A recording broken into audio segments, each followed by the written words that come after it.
This is Sports Takes with Nate Skates. No spin, just straight sports. So, college football playoff rankings come down. If you haven't seen it, it created, shall we say, a controversy, as it always does. They had Indiana at 1, no controversy there. Then Ohio State 2, Georgia 3, Texas Tech is 4. You have Oregon at 5, Ole Miss at 6, Texas A&M at 7, Oklahoma at 8. Then it gets wild. At number 9, not dropping a single spot, is Alabama. At number 10, the committee puts Miami in over Notre Dame. And that's created a lot of consternation, really, because the committee did it to themselves. This should have been done before this week when both teams were idle. It made no sense to wait until now. Oh, well, BYU was in between them. You're trying to tell me that a team at ranked number 10 is demonstrably better than a team ranked 12th. Oh, but if that team's ranked 11th, they're comparable, so we can use head-to-head. It's ridiculous. So they should have fixed that earlier in the season. So they really caused a lot of their own problems and caused a lot of headache with Notre Dame that we're going to talk about later. And then the way the rankings work, you have automatic qualifiers. So it's not the top 12 teams. It's really the top 10 teams. In this circumstance, and so you have the 2 automatic qualifiers of Tulane, who wins their conference championship game, and James Madison, who wins their conference championship game. Now, ask me if I thought 5 years ago I'd be saying that James Madison is in the college football playoff. I can guarantee you I would never have guessed that in a million years. So going forward, what do I think they got right in the rankings? Well, I think they got it right by moving Miami in front of Notre Dame. You had to do that. Miami has to be in the playoff. I think putting Indiana at 1 is right. They're undefeated. They're the Big Ten champ. They should be number 1. Here's some things I think they got wrong. Ohio State in front of Georgia. And you could call that bias, but let's look at this. Ohio State has 1 loss. Georgia has 1 loss. Georgia is the SEC champion. Ohio State loses the Big Ten championship game. What are Ohio State's best wins? A 14-7 win over Texas and the admittedly dominant win over Michigan. Where's Georgia's best wins? Okay, well, Georgia's got 2 wins over teams ranked higher than Texas. Georgia's got a win over Ole Miss. Georgia's got a win over number 9, Alabama. Not just a win, a beatdown. So then we have 1 common opponent between Georgia and Ohio State. That's Texas. What did Georgia do to Texas? It wasn't 14-7. It wasn't close. It was 35-10. And then Georgia additionally has the win over ranked Georgia Tech. So Georgia has an SEC championship, has 4 ranked wins, has 2 wins better than any of Ohio State's wins, and fared better against their only common opponent. So, makes sense that you would put Ohio State in front of Georgia, right? It's silly. It's silly. I don't ever want to hear from Big Ten people again about SEC bias. You've got Indiana at 1, Ohio State at 2, Oregon at 5. And to me, that's another debate. Oregon, Ole Miss, and Texas A&M. Those are all comparable teams. I don't have a problem with Oregon being at number 5. At this point, looking at the resumes, maybe I would move them at 5. But I'm just saying, don't come at me with SEC bias. We didn't even put the SEC champion at number 2, despite the fact that they have a better resume. Georgia's only loss is a 3-point loss to Alabama, the team that they just dismantled. Georgia should be ahead of Ohio State. Other than that, I don't really have a problem until we get to 9. You have Alabama at 9. Alabama gets pummeled. and doesn't drop a single spot. And you have an argument. You hear this from, I heard it from Greg McElroy. I heard it from Kirk Herbstreit, two guys I like. But they made the argument that, oh, well, if you drop Alabama from the playoff, it sets a precedent that you get punished for playing in the college football playoff. What sport have you been watching for the last 11 years? Every single team, this is not an exaggeration, every team that was in the college football rankings since the college football playoff started in 2014 that lost their conference championship game dropped at least one spot. Alabama is the only team in the history of the college football playoff to lose its conference championship game and not drop a spot. That's unacceptable. And it's not just that. You have instances where teams were dropped wholly from the playoff. The first time this happened was the first year of the playoff. TCU was ranked in the top 4. They lose the Big 12 championship game. They get dropped from the playoff. So the committee set the precedent from the very beginning that if you play in the conference championship game and you lose, it could hurt you. Now, that's not necessarily, I'm not arguing that it's fair. I'm arguing that it's the way it works. It's happened to lots of teams. The closest analogy to Alabama is Auburn in 2017. Okay, Auburn at that point had 2 losses, just like Alabama. They had beat Georgia badly in the regular season, and they had also beat Alabama, earned their trip to the SEC championship game. Well, they meet Georgia there, and just like Alabama, Georgia wins that game 28-7, same score. Auburn gets dropped from the playoff. Oh, and by the way, Auburn didn't have a loss like Alabama's to Florida State. So you have the exact same situation, and Auburn gets dropped, but Alabama doesn't. And then you have a similar situation happen to Georgia in 2018. Georgia loses a close game to Alabama in the SEC championship game. They're dropped from the playoff. 2023, Georgia was on a 29-game win streak, defending national champion, plays in the SEC championship game, loses by 3 points to Alabama. They get dropped from 1 to 6, 5 spots out of the playoff. And you can say, well, Nate, that was in the 4-team playoff.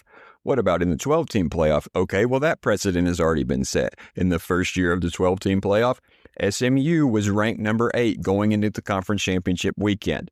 They lost that game I mentioned earlier by 3 points on a last-second 56-yard field goal by Clemson. They dropped SMU from 8 to 10 in the final rankings. Okay, well, what about this year? Ohio State loses a 3-point game to number 2 Indiana. They drop 1 spot. Okay, what about BYU, who also gets dominated in their conference championship game, just like Alabama? They get dropped. Alabama doesn't move a single. It's not even that they didn't get dropped out of the playoff. They didn't even go to 10. They got left at 9. It's truly remarkable, and it's no surprise to me, as I said on the episode last week, there is an Alabama bias, period. There is always going to be an Alabama bias, and it's not just the conference championship. They're the first team in the history of the playoff to go to the playoff with 3 losses. First 3-loss team in the playoff ever. And they don't just have 3 losses. They have a loss where they got shelled by a terrible record-wise Florida State team. And then you get hammered by Georgia in the SEC championship game. I understand that they have the wins. They have the win against Georgia. They have the win against Vanderbilt. They have pretty decent wins, Tennessee and Missouri. So what? I mean, I'm not saying you can't make an argument for Alabama to be in the playoff. You can. To me, there is very little difference resume-wise in Alabama, Notre Dame, and BYU. I think you could easily make an argument for any of those 3 teams. What you can't make an argument for is that Alabama didn't drop at all and that it somehow sets a precedent now that Alabama's involved for them to be dropped. No, that is nothing but Alabama bias. So if you ask me how I would have done the rankings, and I've been thinking about this a lot since the rankings came down on Sunday, before that, I personally don't want to punish conference champions, but that's the way we've done things. I think that we've created a scenario where the conference championship games are punishments. But I didn't create that rule. The committee created that rule in 2014 with TCU. So if we're going to treat TCU that way, and we're going to treat Auburn and Georgia that way, and we're going to treat SMU that way, this committee this year is going to drop every other team that lost their conference championship game, we have to drop Alabama. I personally would rank the teams as Miami, then Notre Dame, and then you could do a coin flip. I'm going to give Alabama the edge over BYU, and I'm sorry, BYU fans. I'm going to give Alabama the edge over BYU because of the wins. But I would have had Miami and Notre Dame in the playoff, and I know that creates a scenario where the two teams who didn't go to conference championship games go to the playoff. But if we're going to use the conference championship games as an additional data point, like the committee has said, then that game has to matter there. And Alabama, you needed to win that game, and you didn't show up. You got manhandled. So Alabama doesn't have any business in the playoff. Now, knowing them, they could go on a run. Who knows? Maybe they'll win the national championship. I don't think so. I don't think they're going to get out of the first round. They have a hard time with Oklahoma. I think Oklahoma's got a great defense. They're going to win that game. But as far as Notre Dame's concerned, part of it for me is your two losses are Miami and Texas A&M. The loss to Texas A&M is a 1-point loss where you muffed a hold on an extra point. You've got to win over Pitt. You've got to win over USC. The resume is not beautiful, but neither is Alabama and BYU's. So I would put Notre Dame in. Now, with that being said, Notre Dame, join a conference. And I said this last episode. It's not right for us to have one set of rules for every other team in college football and one set of rules for Notre Dame. And then Notre Dame has the audacity to run around and complain that there's some form of cabal against them. The media. Well, you're the team that has a TV contract with NBC. I mean, nobody else has that. So it's really out of touch. I think you should have been in the playoff per the committee's rules. But come on now. I mean, really? Oh, poor Notre Dame. Since when is Notre Dame oppressed by the playoff or oppressed by the media? So that's how I would have done it. And I feel free, please tell me how you would have ranked it. Tell me how I'm wrong. Tell me how my reasons are wrong. I want to hear from you. Now, talking about Notre Dame, I want to talk about this opting out of the bowl game. So I have a good friend who is a Notre Dame fan. He calls himself a rational Notre Dame fan. We talked about this a little bit, and especially about the rankings this weekend. And he also felt like, yeah, Notre Dame should have been in, but he understood the situation. He also felt like joining a conference was necessary. Where he and I disagreed was he thought that it was the right decision to opt out of the bowl game. And I understand that a lot of people from Notre Dame are going to think that. They feel like they got cheated. Now, I disagree. I think you got invited to a bowl game. You need to finish that season. And the closest analog we have to a situation like this, and by the way, Notre Dame is not the only one opting out of the bowl game.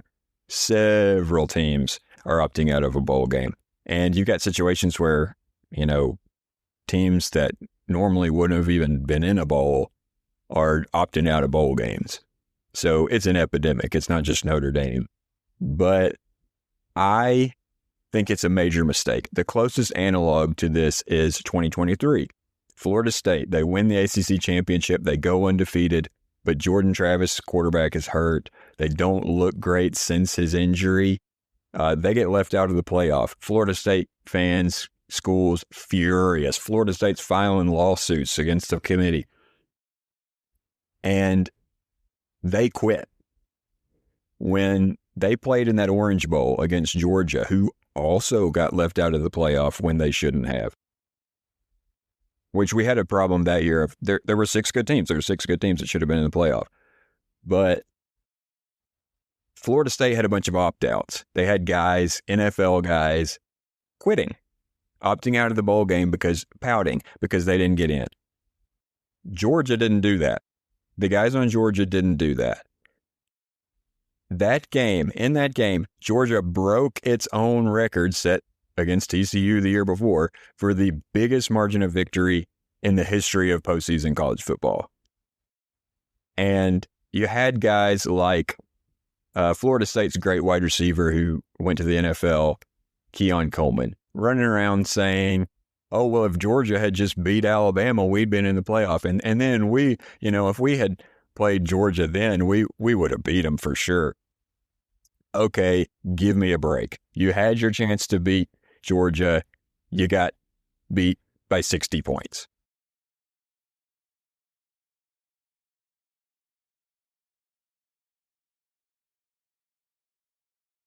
Georgia got their backups in. Their second and third stringers are laying it on Florida State. Georgia thoroughly dominated that game. And whether it was, I'm not going to say Georgia was talent-wise 60 points better than Florida State. I don't think that was the issue. I think Florida State quit. And Georgia, Kirby Smart, refused to do that because to them, this is another opportunity to play a game. And this is another opportunity to prove how good we are and to impose our will. Hey, committee, let's show you how badly you got it wrong. We're going to blow Florida State out of the stadium. And that's what they did. Now, how have those two programs differed since that game? Florida State, undefeated in 2023. Since that game, last year, Florida State wins 2 games. They go 2-10. This year, they win 5 games. What has Georgia done since that game? Well, Georgia's won 2 SEC championships and been to 2 playoffs. Now, you could say, well, that's not just because of the way they handled that game. And you'd be right. It's not just because of the way they handled that game. But it's about a mentality. It's about a standard. It's about a way that you approach things. Florida State pouted, took their ball, and went home. That has consequences long term. That's the kind of message you send to your players. That it's not that we're playing this game because we love this game, and we're not playing this game because we love playing together and being the better team. We just wanted to go to the playoff. The Orange Bowl is not good enough for us. So in this year, we're talking a totally different bowl situation, but for Notre Dame, this was your opportunity to say, we're going to show you, committee, that we should have been in the playoff. We are better than Alabama. Maybe it was your opportunity to say that loss week 1 to Miami, that was a fluke. We're a better team now than we were then. But you didn't take it. You ran. You hid from the bowl game, and I think that's going to have repercussions for the program going forward. I think Marcus Freeman's done a great job at Notre Dame. Hey, we felt that as Georgia fans last year. Now, there were some extenuating circumstances. Our starting quarterback had also been injured in the SEC championship game. Notre Dame beat Georgia, and they did it pretty convincingly. But I think this is going to be a moment you can look back on, and it's going to be a time where Notre Dame's progress was stopped. And I hope I'm wrong, because as I told my friend, I admire Notre Dame in a way and their fans. when Georgia played that game in 2017 against Notre Dame, you heard a lot about, how kindly their fans had treated Georgia fans who completely took over that stadium. And I was at the game in Athens in 2019 when Notre Dame came to Georgia, which was one of the greatest experiences of my life. It was awesome. It was loud.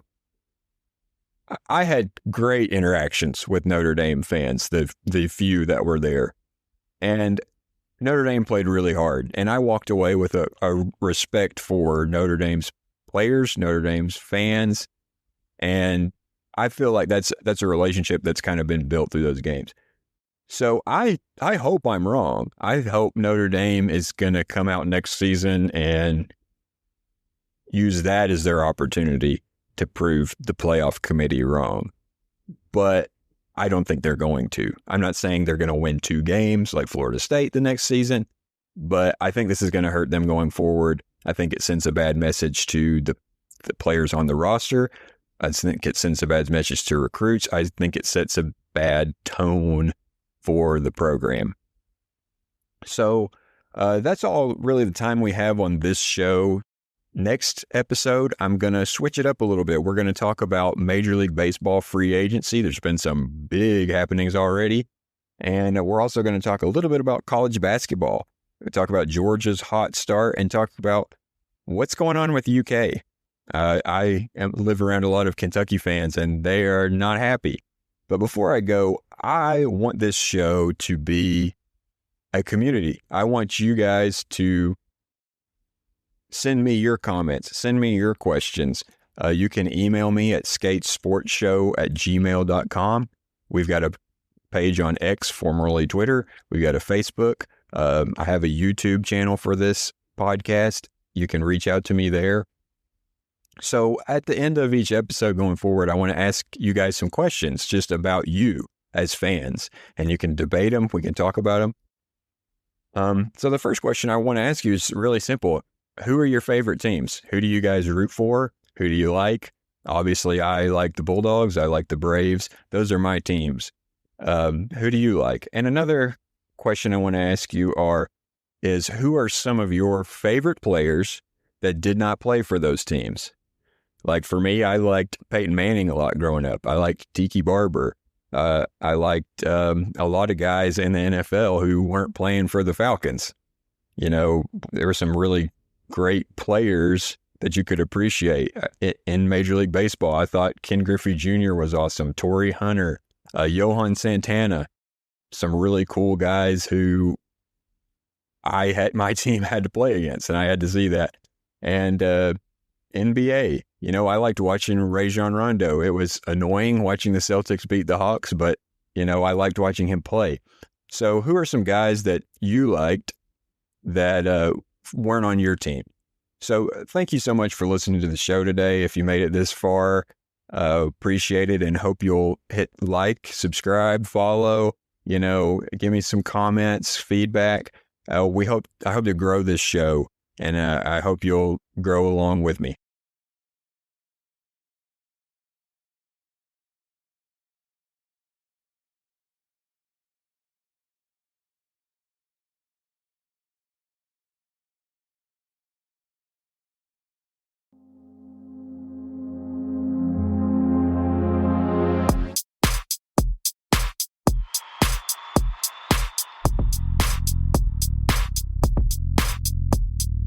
This is Sports Takes with Nate Skates. No spin, just straight sports.